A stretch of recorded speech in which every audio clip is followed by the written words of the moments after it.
Greetings and a warm welcome. Thank you for participating in a sacred life and the second part of creating a sacred foundation. Really a required part to be able to have this embodied relationship with your eternal self. We talked a lot about in part one the different ways that our human emotions interfere with allowing this presence to be a part of our day-to-day reality. So I, Robert, am now going to step aside and let Michiel's voice be the one that's at the forefront of my relationship with him. Indeed, it is the natural relationship. It doesn't need to be called channeling. It doesn't require that you give up anything that's truly of value to you as a human being. Unless, of course, your humanness is saying to us that the most valuable thing in all of creation is its willingness to control its own identity. If the humanness is saying to us, as I know myself to be as separate from who I also am, if that is more important to me to maintain the rigid stance of that being only who I am, then you have 99.9% of the rest of humanity saying, welcome home. We know that too. We also believe that that is the truth of who we are. Stop dreaming about having something that isn't real. Stop wanting or waiting for something that seems to take forever if it is real. You know, in days past, in other lifetimes, there would be those who didn't want to wait for the natural, organic transition from a singular self to a multifaceted relationship with other parts of who you also are. They thought the quicker route was to ingest different things, psychedelics, a variety of plants, and temporarily it would give them a glimpse into a reality that was not confined to a physical reality, a reality that was not limited to a singular identity, but it didn't become an integrated experience. An integrated experience meaning that's what you take with you when you leave this planet. An integrated experience is a profound choice. It's a choice that all of you participating in this class have clearly made, that you've said to yourself and to us, I want this to be real. I want to have a tangible physical relationship with that which I also am, that which I also was before I came into this planet. Indeed, I am Michael. I am an eternal self joined by many other eternal selves. I am one of those creators who enjoys his freedom. I also enjoy setting free a variety of different parts of who I also am and allowing them to have the same freedom that I enjoy in my relationship with the Eternal One. I feel blessed by that presence that allows me to have this relationship with all of life. Indeed, it is the same relationship that's being offered to each of you. The limitations of your own humanness can stay at the forefront of your own perception, your own relationship with life, or it can become something far greater than that. But for that to become real, what happens? We talked about some of the human emotions that interfere with this kind of bonding, this kind of state of enlightenment, this kind of embodiment. Those two emotions that we focused on were sympathy, a sympathetic relationship to life that gets you entangled in making others responsible for how you are feeling. Others have called that term victimhood. Empathy, a way to help others and help you feel a little bit more empowered, but still relying on others' response to you, feeding on their emotional response to your service to them. Many who have played the empathetic card found themselves burnt out over a number of years, over a number of lifetimes, having given and given and given without giving to themselves first. And so we move into a different state of consciousness, a consciousness that relies on compassion, self-love, allowing yourself to be the most valuable thing in your life, making your relationship with you to be priceless. That, from the outside in, looks selfish. We get that. And there's really no way around that in terms of your interrelationship with the rest of humanity. We'll come back to this in some of the other parts of the sacred life that we'll be presenting through Robert. But for now, let's keep it into maintaining or creating that sacred foundation. And so we need to talk about some trust issues, do we not? For the human part really does have quite a few trust issues. The soul part, the part of you that was set free by your eternal self, that is an individuated fragment or aspect of your own eternal self, it has some trust issues in relationship to being here on earth. Where we are going with this in terms of developing a sacred foundation really is all about you feeling safe and secure and supported from the inside out, whether the reality in front of you, life here on earth, actually did become a kind of heaven on earth where everybody was holding hands and complete cooperation and wars had completely been eliminated. Not happening, but if that were true, you would be self-supported, not by the rest of humanity and their choices. You still are self-supported within yourself, in your own unique relationship with consciousness, choosing perhaps to co-create with others. Another scenario. Planet Earth experiences one of the most profound ice ages in all of creation, similar to what other relationships to this earth have ended, with the same scenario that the human species didn't survive because they didn't allow consciousness. Any experiment with life itself that doesn't allow consciousness doesn't have a long-term future.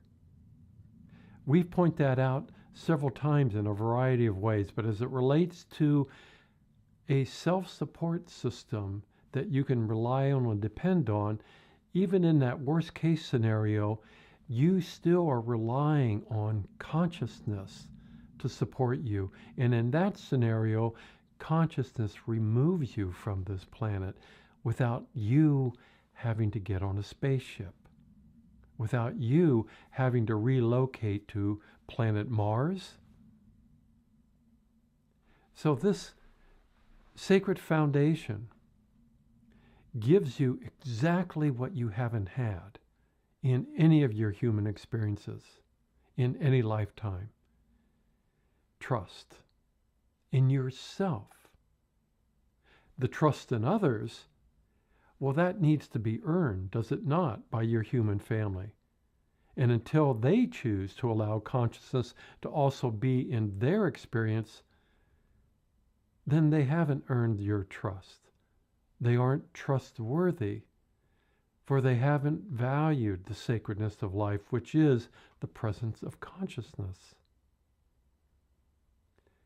From your human perspective, what interferes then with this unfoldment of the embodiment and the conscious relationship or tangible relationship with your eternal self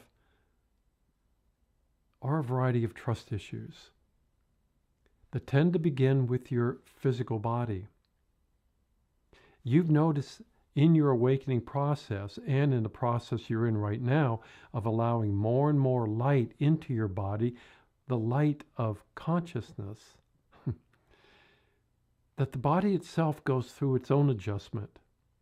Even though you might in your own heart say, I am fully open to allowing this transition into this conscious human soul relationship to become a physical experience as well as an etheric one. Your heart might be 100% open to it. Your body is kind of the last to make it real in physical terms, because it's got to deal with energies within its own cellular structure that need to be spun out. And so physical issues, pain and discomfort, if those are allowed to become a distraction in this sacred relationship, then those distractions end up delaying the inevitable connection that you can have in a physical reality with your own eternal self. We go back to our 3 tenets here of truth. You are not the mind, but you are in relationship with it. Let's make it conscious. You are not this physical body. The body itself you've inherited. It is like a used car that you bought that has its own history connected to it of all the ways that the previous owners either took care of it or didn't take care of it. Now you're responsible for it. The same is true with your physical body. You've inherited your family's biological history. And a lot of the issues, a lot of the energies, a lot of the discomfort, a lot of the pain that you're experiencing has nothing to do with you, except that it is connected to the history of the body itself. And in that way, then, you are not the body. But let's have a conscious relationship with the body so that you're willing or attracted to having a relationship with it, experiencing this transition in the body. You're not your emotions. They were created by the mind of which you are not, but let's have a conscious relationship with these emotions so that we can observe what's going on emotionally that's radically different from what you experience when you're allowing the feelings and the central nature of your own consciousness to be your support base, to be your support base, to be your guidance, to be what you ultimately turn over 100% of your trust over to. Because it demonstrates every single day in its relationship with you that it is trustworthy. Unlike the family of humanity, it demonstrates that by showing you countless ways and times that it has no agenda, that it won't actually interfere with your life. It won't push you to do anything that you're not willing to do. It allows you to be anything you want to be, including it. It sounds like a fairy tale to a human that's never tasted such a freedom, to be in relationship with something that truly is unconditional.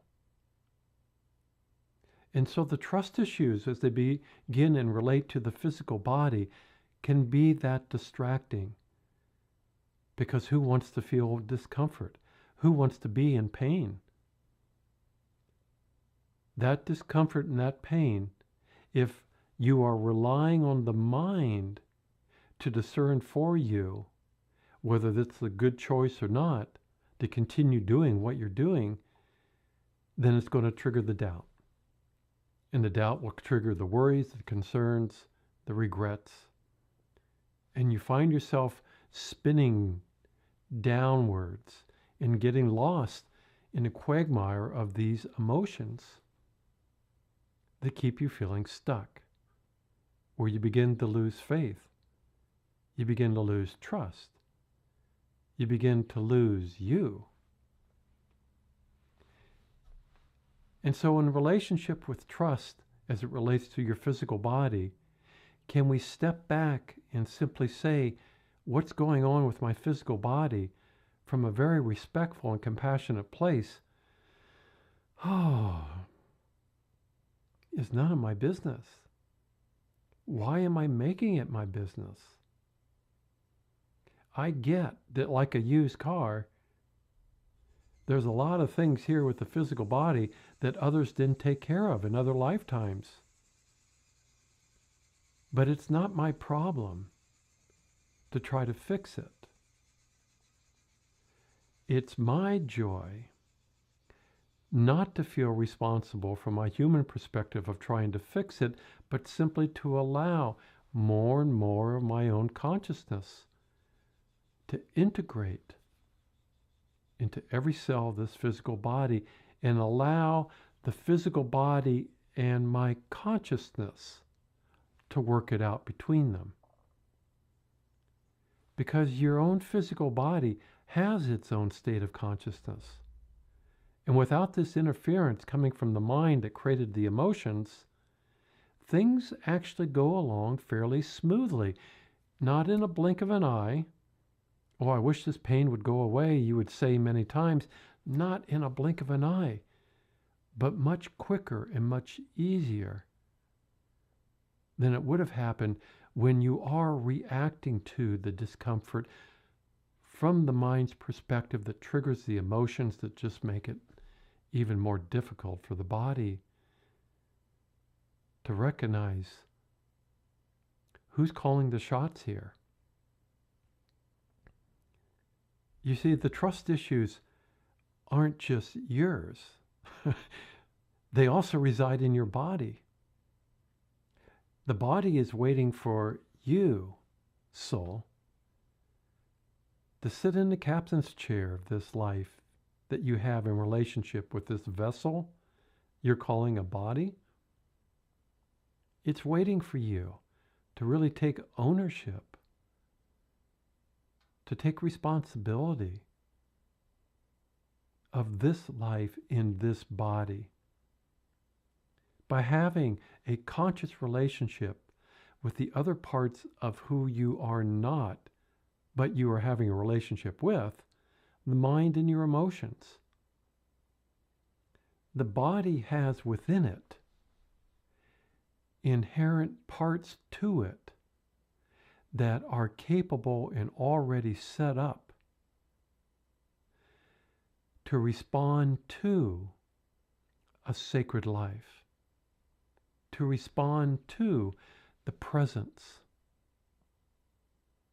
of your own divine nature, consciousness. It's almost too easy, isn't it? All the work, all the efforting, trying to figure it out. I wish I didn't hurt today. Where all these emotions come from. I find myself in this place where I'm lacking health and well-being. I'm lacking good friends. I'm lacking a love for life. I'm lacking money. All that just keeps getting stirred up. When the mind is pretending to be the captain of your life, when you sit in the captain's chair, the mind serves you. The mind actually says, not filled with love and a little bit of anger, thank you. Where the hell have you been, soul? It's time for you in that relationship to say to the mind, I am sorry. Forgive me. You're right. I had one foot in this body and one foot out of it. I wanted an escape plan just in case there wasn't a heaven on earth scenario. Just in case humanity didn't like what I was allowing. Just in case there was a severe ice age that's going to hit this planet. I wanted to know that I had an escape plan. But I didn't realize how that might impact you, mind. And I see that it has. It was abusive of me, speaking for your soul to your mind, to ask you to take responsibility for this life. I get it. I get it now. Forgive me. And if you are ready, dear ones, who are participating in this class, A Sacred Life, are you ready to finally say to the mind, I will never leave again? And if we do leave, I'll leave on my terms. And because it's all about being connected to, embraced by, embodied consciousness, I'm going to take you with me, mind. I'm going to take you with me. Indeed. So if the trust issues end up triggering the emotions, and let's take a breath there. Moving a lot of energy. Indeed we are. We know who we're talking with, and we know where we are asking you to go. We're inviting you to come back to your freedom by letting home the Eternal One come to you, by letting home your eternal self come to you. There's no place to go. There's really nothing to do, but there is the option. Are you going to allow that presence to come even closer, meld and blend with you as a daily part of who you are also? The trust issues then get really triggered when they become emotional issues. That's where a lot of you get really stuck, because the emotions have an appetite. And if you're allowing these emotions to choose for you, what happens? Well, you already know what happened yesterday, what happened last week, what you were feeling about yourself last year and the year before. It just keeps recycling and reusing your life so as to what? Feed on the energies that support the artificial support base that's been put in place by your mind, that had to put something in place if you, the soul, didn't have 2 feet in this world, 2 feet in this reality. And so the support base that has been put in place as a substitute for what you are now choosing to create your natural support base, consciousness, then it's left you getting stuck in a lot of habitual patterns of behavior where those emotions are needing to be fed. Those emotions are so addicted to the limitations that your own humanity has adapted itself to. Limitations that have been handed down from generation after generation. Limitations that in part you also brought with you from your own galactic story that was dealing with some of these same limitations as far as trust, as far as allowing, as far as allowing consciousness to represent you as you. And so lack of anything, anything at all, tends to be perhaps the most potent emotion that you respond to. Because the support base that you have in front of you that's been supporting you is a survival-based support system. Very limited in what it can actually give you in terms of any degree of support. It's solely based on your past. And the past that we're referring to is it's solely based on the past as far back as the mind knows. And this human mind knows this: the moment you were born and forward. Your mind doesn't know who you are living in the stars. Your mind doesn't have a clue what your galactic history is. You already listened to your mind say to you countless times, what a daydreamer you are. Thinking of yourself being this grand master living within the stars, thinking yourself connected to some grand spiritual family, thinking that you're the one that helped to create this planet when you can't even support yourself on this planet. So acknowledging that it is the mind that has created the emotions that have been formulated based on your past experiences, primarily those experiences that had the greatest emotional response,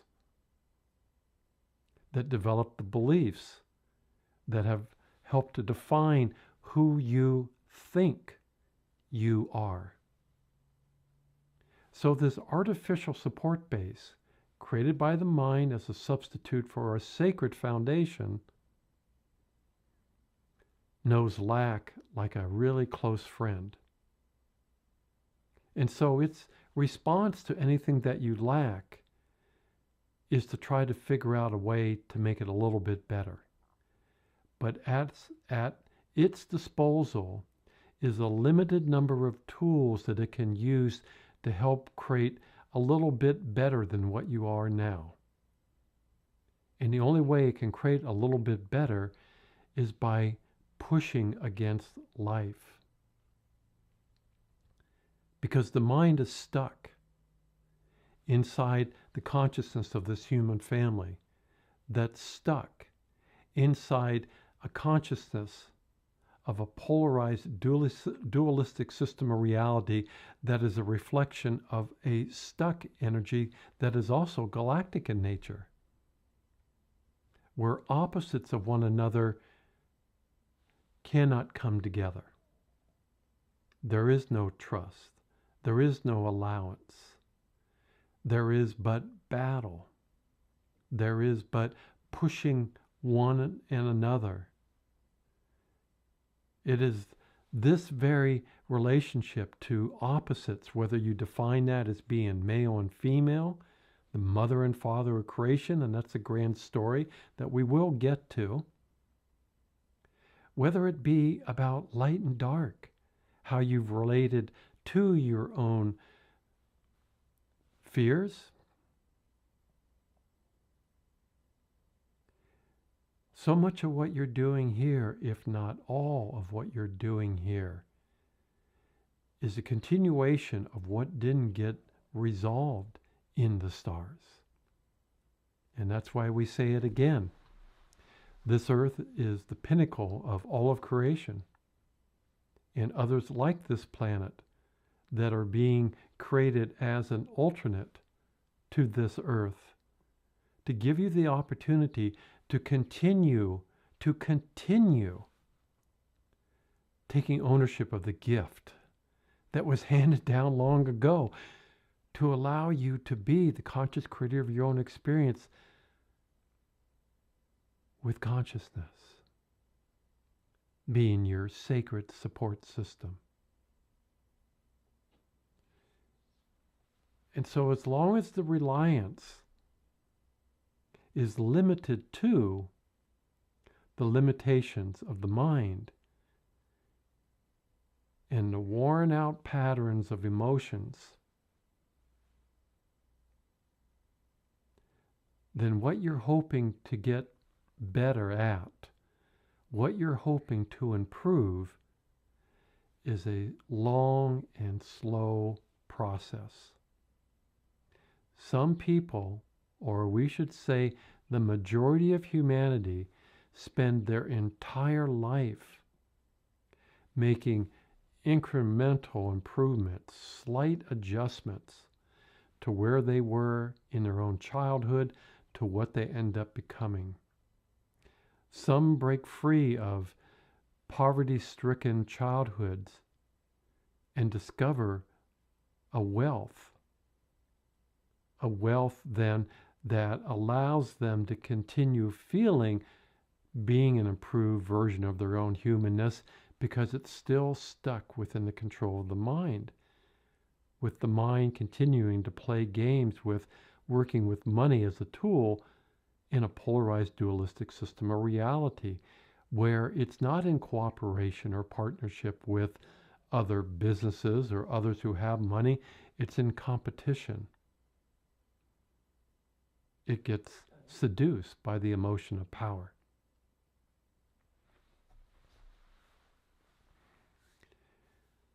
Let's take a break and take a breath as you let not just so much of what we've been saying, but the energy that we are offering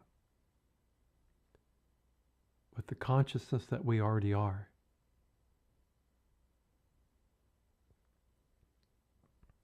To move through your physical body,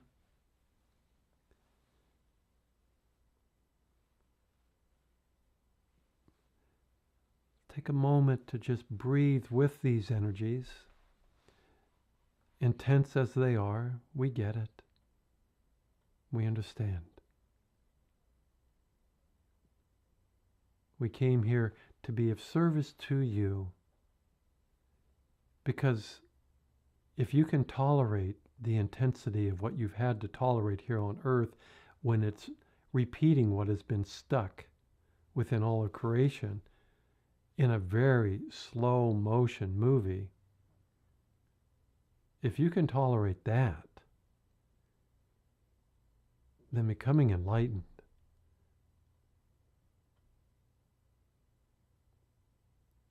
it's uncomfortable, but it's nothing like what you've been putting up with.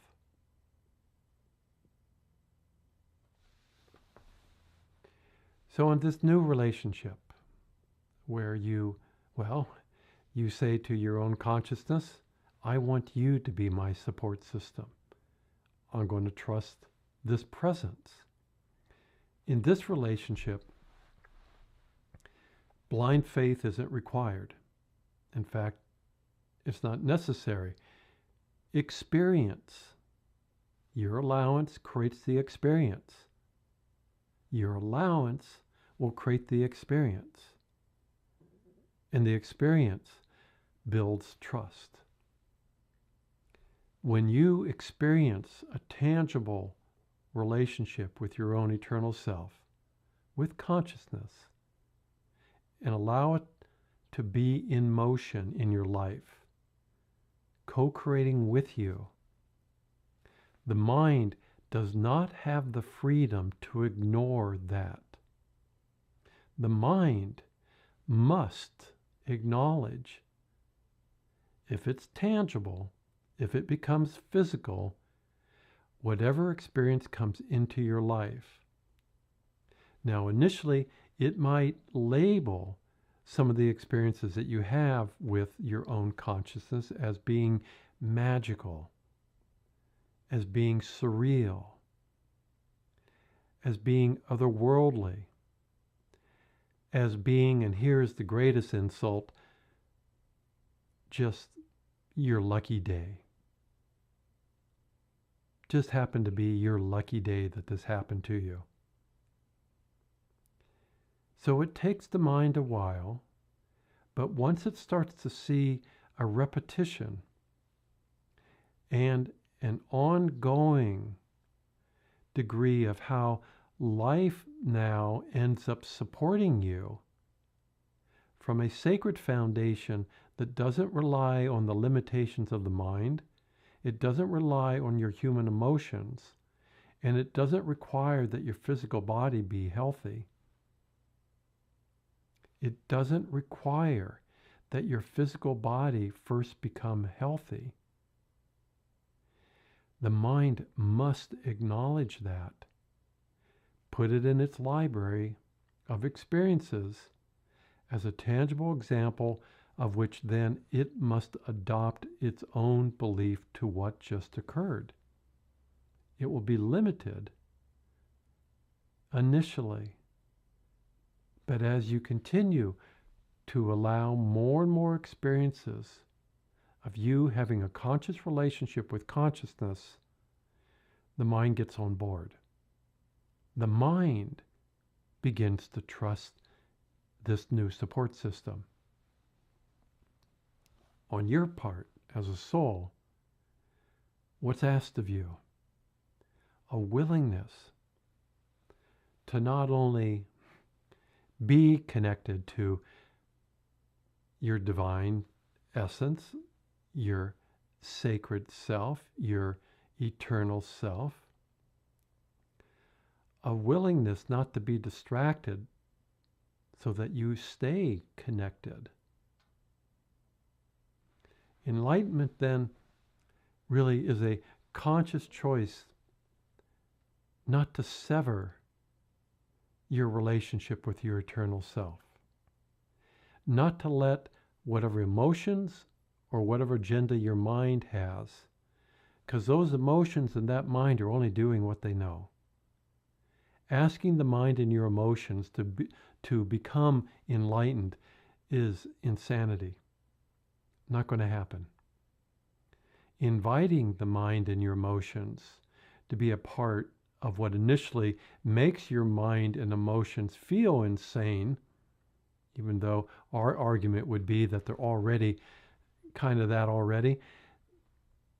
That's the issue for those other parts of who you are having a relationship with, but you are not. But you're inviting them to be a part of this relationship. You're not saying to them, get lost. You're not saying, because your consciousness is so low, I don't want anything to do with you. You're allowing consciousness to come in, which resolves this whole conflict between opposites of one another, which helps to create a new energy, which helps to create a new reality, which gives all of creation a window to peer into, which happens to be your life, to see how this transpires. What do you think you'll be doing when you're done here on earth? You, dear ones, will be the most sought after teachers in all of creation, as having experienced in a very tangible way and allowing it to be an ongoing experience, so that anyone who wants to look into the window of this reality can watch how this is occurring in slow motion, meaning in a physical reality. Let's take a deep breath there.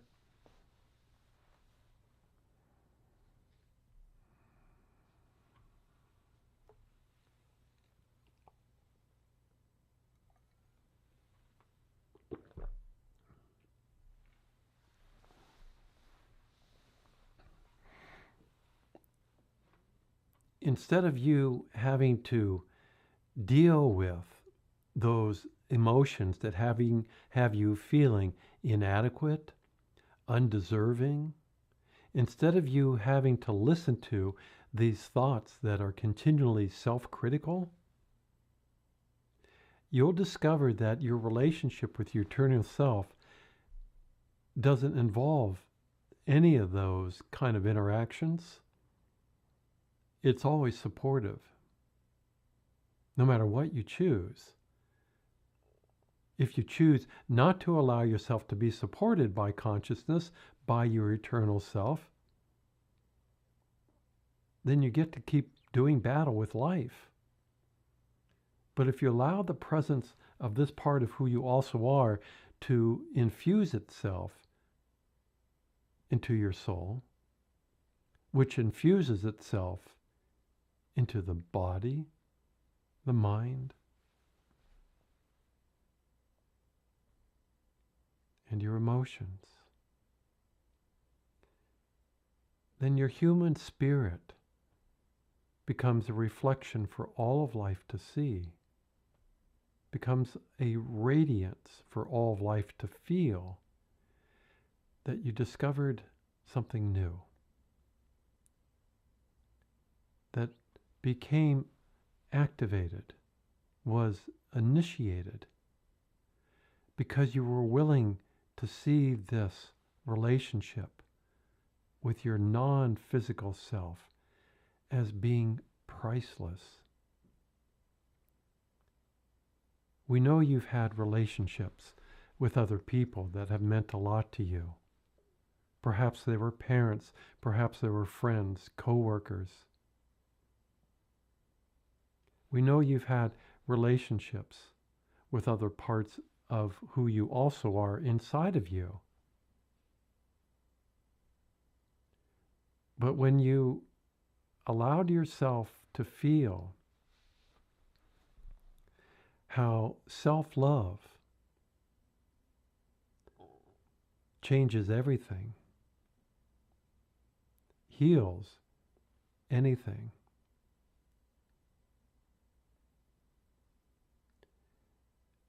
you're able to finally take a deep breath and ask life, is the pain finally over? Is it done? In life, as it always has said to you, if you are, yes. If you are done with it, then yes.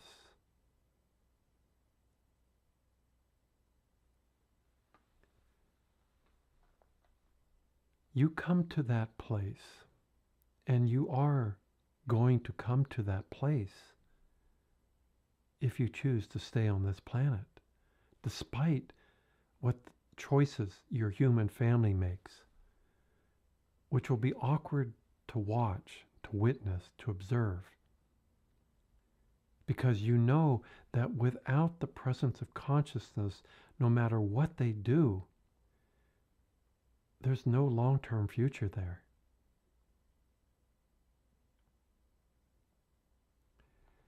You come to this place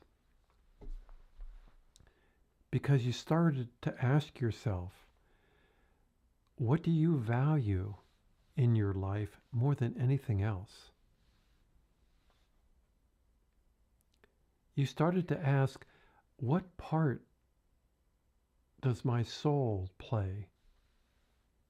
What part does the presence of my eternal self in relationship with my soul and a relationship to my own humanity play? And what value did I place on that relationship? You come to a place like everyone else who has ever walked this road to their freedom, where you stop negotiating your freedom. You stop compromising your value and your worth. You became really conscious that sympathy and empathy will not set you free. No matter how much other people love you back, because you discovered that wasn't love coming back to you. That was more of what you were already suffering from, that empty feeling of lacking something. That empty feeling. Free will, as you discovered or will discover, is not a human virtue.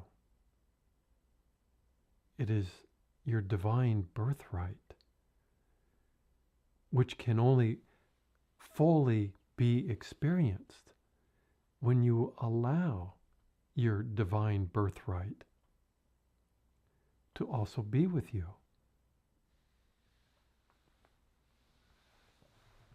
To be or not to be connected.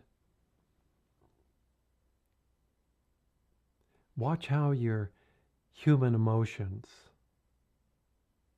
try to make those choices for you. And then take a deep breath, going back to being aware that at any time or all the time, you can be consciously breathing in life that supports your sacred foundation without any effort. To be or not to be connected is always one breath away from waking up and realizing, whoa, where was I going? What was I doing? I almost lost myself there. But I've chosen to take a conscious breath. And in that breath, I became aware that I'm just doing things out of habit. I'm not really living.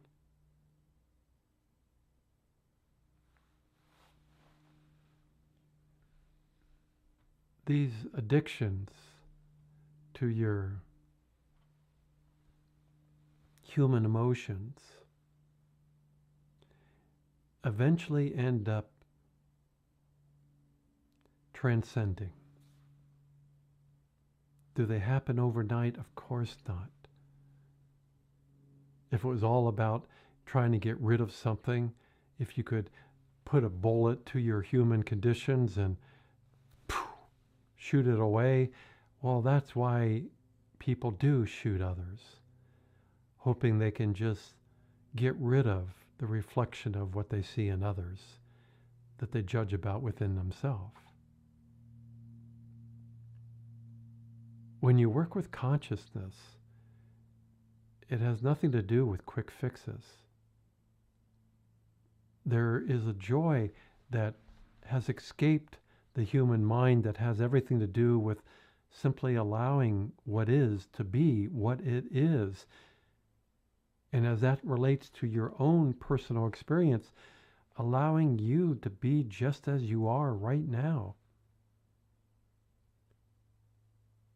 But also being aware that if where you are right now is stuck, you are one breath away from changing that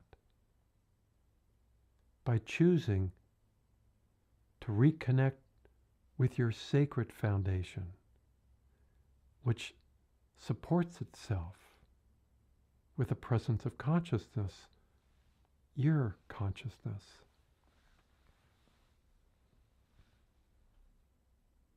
All of you have already felt that as you move closer and closer to this becoming a tangible conscious relationship, and we know for a lot of you, it's not happening soon enough. The less you push, the less you expect, the quicker it does happen. But you can feel that there is this part that allows, and you can feel there's this other part that's so addicted to doing things. The almost constant pull to do anything. It relies on the mind, and the mind feeds on the doing. The mind does all the doing so as to support the artificial support base that it's created for you that's based in lack. Lack of trust, lack in abundance, lack in health and well-being. The human part almost gets to a place of complete and total exhaustion when it doesn't allow and asks the mind to do for it what it can't do. But the mind will act on these things by applying tremendous effort into trying to create for you whatever it is you feel you lack. It gathers more energy by achieving a variety of degrees of success. In your health, it can be going to doctors, a variety of doctors, to improve your own health and well-being. That's tangible for the mind. Just sitting doing nothing and breathing in the health that's already there, that doesn't involve the mind, and it doesn't use that limited support base. As it relates to money, it sees money as humanity has taught it to see money as something that you earn, not deserve. It's something that you must earn through effort, hard work.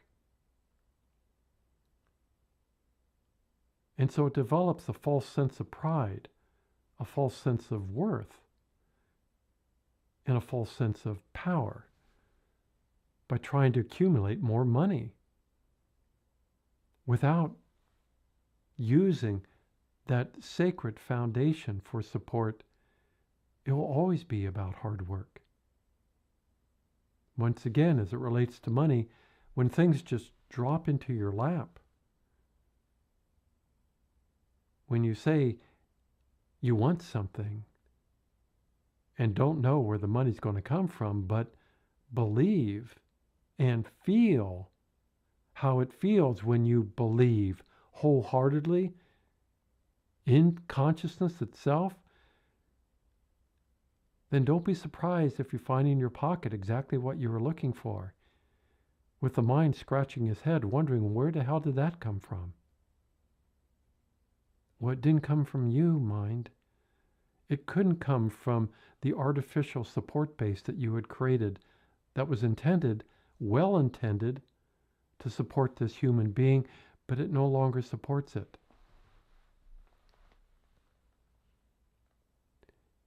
You disconnect or create drama in this relationship with this eternal self when you continue to judge yourself. You look at yourself as being a flawed human being and feel the need to perfect yourself in some way so as to cover up some of the flaws.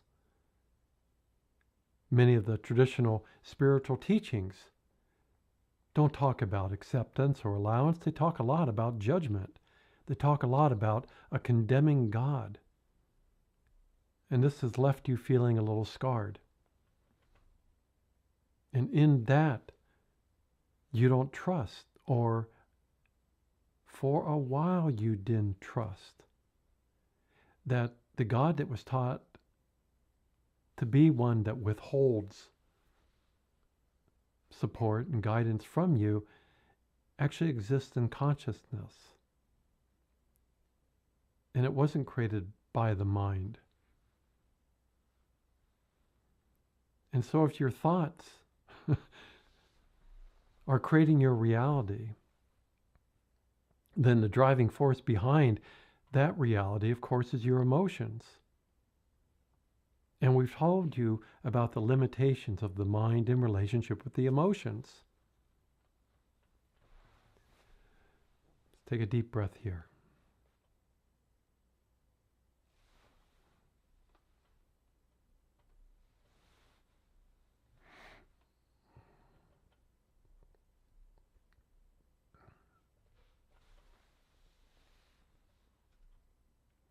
Indeed.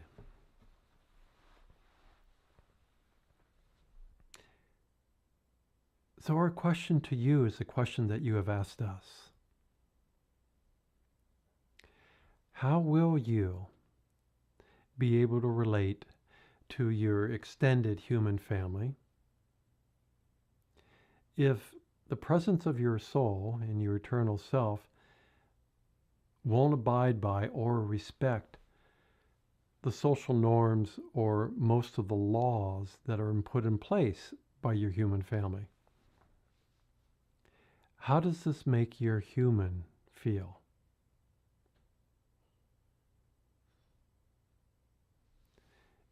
Is it still safe to your humanness to allow the presence of who you also are, knowing that the presence that you're inviting is already free and it will not subscribe to the limitations?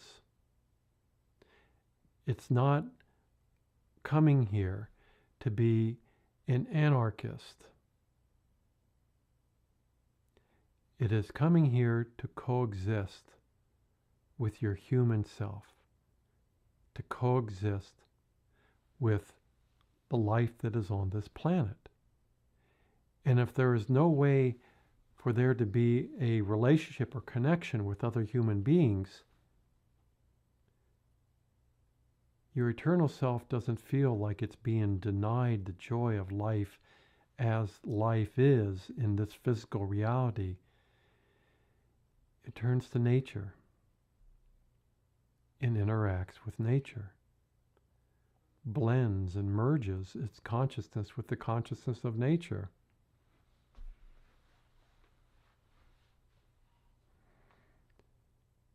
There are a lot of human concerns that are connected to not only what you're doing, but what you've seen others do. You've heard or read stories of others like yourself that got to the same place that you are now. You've gone through your awakening, and now you want to go beyond that and into an embodied relationship. We call it the human soul relationship. You've read how others allowed that experience to become real in their life, but you haven't read anything where the one who allowed the presence of their own eternal self to be in their life had a more fulfilling life, a more fulfilling experience. Because for the most part, those who have experienced this in your past were living on a planet whose consciousness was a little different from the consciousness that you have here now. In your past, most who had that awakening experience and then became enlightened spent most of their life alone, without the connections that all of you have through the internet or simply through travel, that allows you to confirm that you used to be crazy and now you're a little more than that.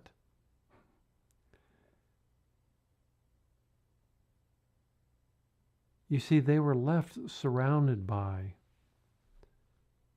a consciousness that felt threatened by them coming forward and sharing who they are, much like the one that you know as Yeshua.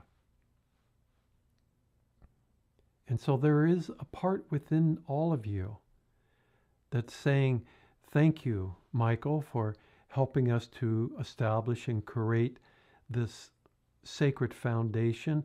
But what are you going to share with us that ensures us that this now is safe for us to put both feet in this reality? Your radiance and your lack of agenda from your human part to feel the need to save humanity, to feel the need to go out and do anything that isn't fulfilling for you. Oh, others will come to you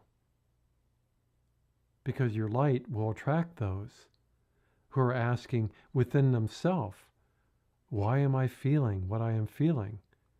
Who here on this planet is offering any kind of a guidance to allow me to feel more of what I am just beginning to taste?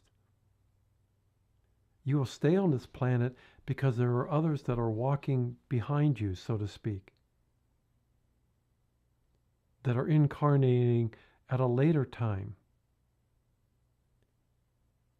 that would appreciate the same degree of support and guidance that you have received in this lifetime.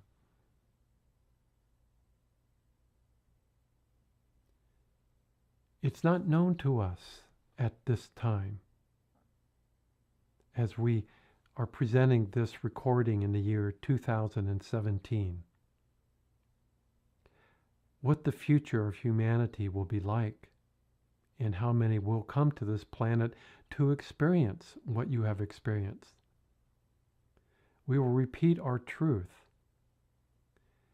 Because you've allowed consciousness to be here, life did continue beyond that marker that you have called the year 2000 and beyond the marker you called 2012. But it must be chosen. It must be allowed by more than just those of you who are at the forefront of this change, for the future of humanity on this planet to have a long-term future. And so it doesn't take us to be psychic